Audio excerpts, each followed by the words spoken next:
Welcome back to the bonus round.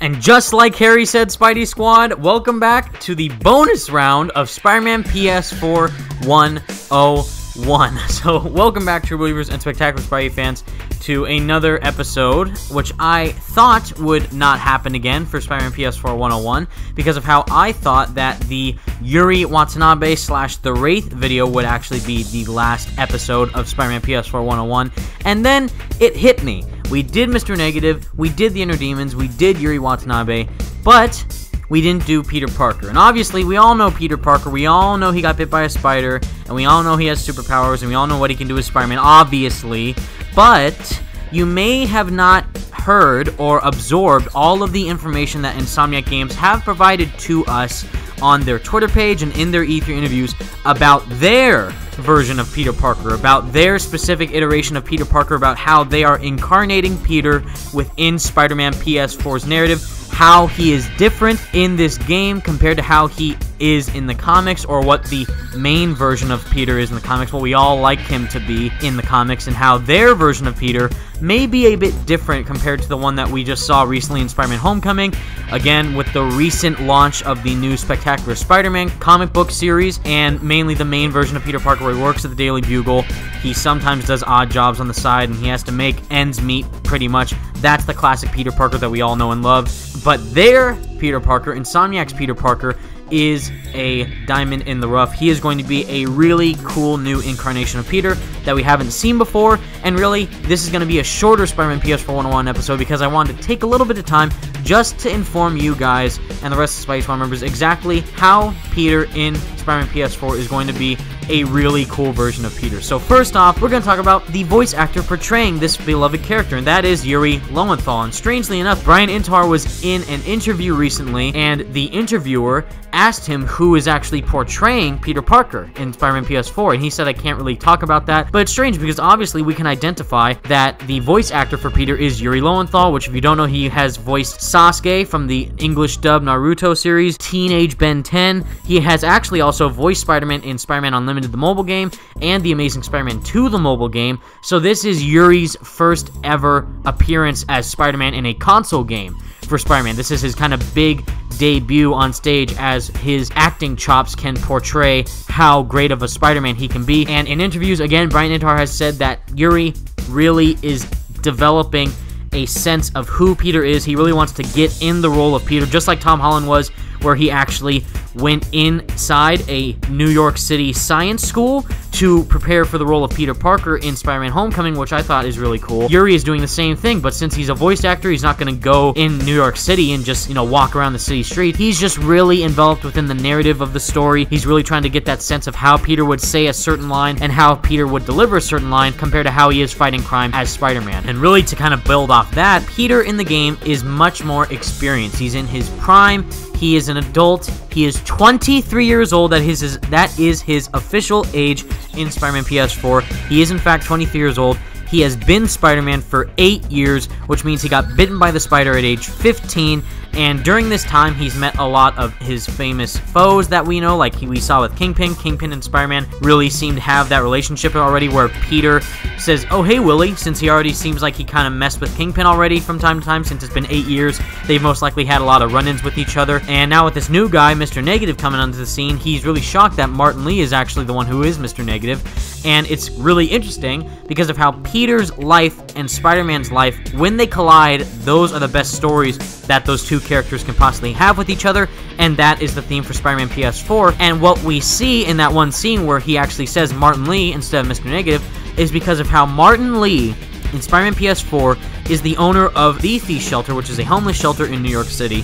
And who works at this shelter, you may ask, is his Aunt May, is Peter's Aunt May, and she works for Martin Lee because Martin Lee is Aunt May's boss at the Thief Shelter. And really, seeing their relationship connect, how they can portray that role of Peter's life interacting with the villain's life, seeing how a family member of Peter, someone that Peter loves dearly, is actually involved with his Spider-Man life of Martin Lee becoming Mr. Negative, and having those worlds interact and impact one another is really cool, and I can't wait to see how they actually input that in the game. Along with his age, that also means that he has a really experienced lifestyle as Peter. So he's not in high school anymore. Since he's 23 years old, that means that he just graduated college. That's what Brian Intihar, the creative director of the game, said. He has, in fact, just graduated college in the game.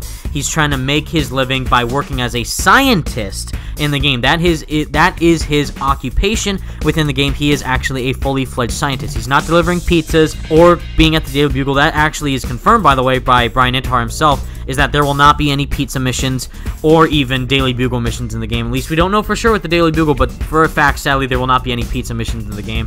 Hashtag rip pizza time. But mainly with Peter working as a scientist, that could mean a couple of things. One, that could mean that he is working at Horizon Labs, which is the science place that Peter does work at in the comics. And if they could incorporate that within the story, since they seem like that they're taking a lot of the brand new day aspect of the Spider-Man comics within this game and inputting it into this game, Horizon Labs would totally fit if they are actually going to put Peter in there. Another option is Oscorp, which I don't think is going to happen. That is a theory that some people are having, is that Peter could actually be working for Oscorp instead of Horizon Labs, because of how in the teaser trailer we see when Spider-Man's swinging around this one sign, it actually has the letters C and P, two letters in specifically, that actually point to Oscorp. So that is the Oscorp Tower that Spider-Man's swinging around in the teaser trailer, and since Spider-Man is a scientist in the game, that could mean that Peter is actually working at Oscorp. But I don't know for sure, but that is still a really cool theory. And further his sciencing aspects is that the suit, what is with the suit with the white logo? We still don't know the purpose of the white logo, but it is said from Insomniac Games and their Twitter page that Peter did make the suit himself. He didn't have any help from Iron Man. He didn't have any help from Reed Richards. He didn't have any help from any smart person in the Marvel universe. Peter himself, as a smart individual, created that suit by himself. He made the logo white by himself, and he made it for a reason. What that reason is, we still don't know, but he himself made his web shooters, he made the web trip mine, he made all the gadgets that we see in the demo so far with the web trip mine and the cool web shooter varieties, and he is a really intelligent guy, and seeing how they can incorporate that within his job as a scientist is really cool to see. And also getting from his personal life is actually his love interest. It is said that Insomniac on their Twitter page have stated that Peter does in fact have a love interest within Spider-Man PS4. And like as always, it is complicated. What his love life is from being Peter to being Spider-Man, it is a complicated one at that. We do not know who the love interest is. Could it be Mary Jane, since that little billboard says get into the black? That does look a little bit like Mary Jane. Who knows? I think, though, a cool person to choose, like I said in my previous Spider-Man PS4 101 video, could actually be Carly Cooper. That is a newer love interest for Spider-Man, just like Yuri Watanabe is a newer character. Carly Cooper is also a new character as well for Spider-Man in the love interest aspect of it, and she is actually a really cool character, and if they do input her as the love interest, I think that'd be really cool. Now, a fun fact to bring up, actually, everybody, is that Insomniac started to make Spider-Man PS4 before they knew that Spider-Man would be in the Marvel Cinematic Universe. Bill Roseman was named the Executive Creative Director of Marvel Games all the way back in 2014, and that's also when Insomniac Games started to make Spider-Man PS4, was actually in October of 2014 when Brian Intihar was named the Creative Director, and then the development of Spider-Man PS4 actually began in January of 2015. And Spider-Man was introduced into the Marvel Cinematic Universe in May of 2016 with Civil War. And really, what Brian Intihar also said is that they were making their own Spider-Man game, and then when they saw the trailer for Civil War, it's like, oh, they did the eye thing too. It just so happens that they're doing the eye thing as well, which is really coincidental and really interesting. We wanted to use the shape of the eyes to kind of communicate how he's feeling, give him some expression. So, you know, that's really our animators, our riggers, our character artists really gave us that flexibility to be able to manipulate his eyes to have more expressive character. And it seems to work. I mean, you look at the Deadpool movie, and that's one of the things that people praise it for. The thing is, I saw it in Civil War, right? And I was like, we're going to do this already. We were going to do it already. But it just shows we're on the same page, which to me says we're doing something right. Yeah. And with that aspect, it's really cool to see what possibilities there are in regards to that little tiny detail that Brian said. Since the game was made before Spider-Man was even going to be in the Marvel Cinematic Universe, that means that they can do really interesting things with Peter as a character and Peter with his love life. Like Liz Allen was in Homecoming, maybe Liz Allen could be the love interest in Spider-Man PS4, who knows? Peter was in high school in Homecoming, but Peter's now an adult in Spider-Man PS4, so maybe they can incorporate some other type of side job Peter might have besides being a scientist in the game. Who knows? We can really see how far they can indulge themselves into the Peter Parker character in this game.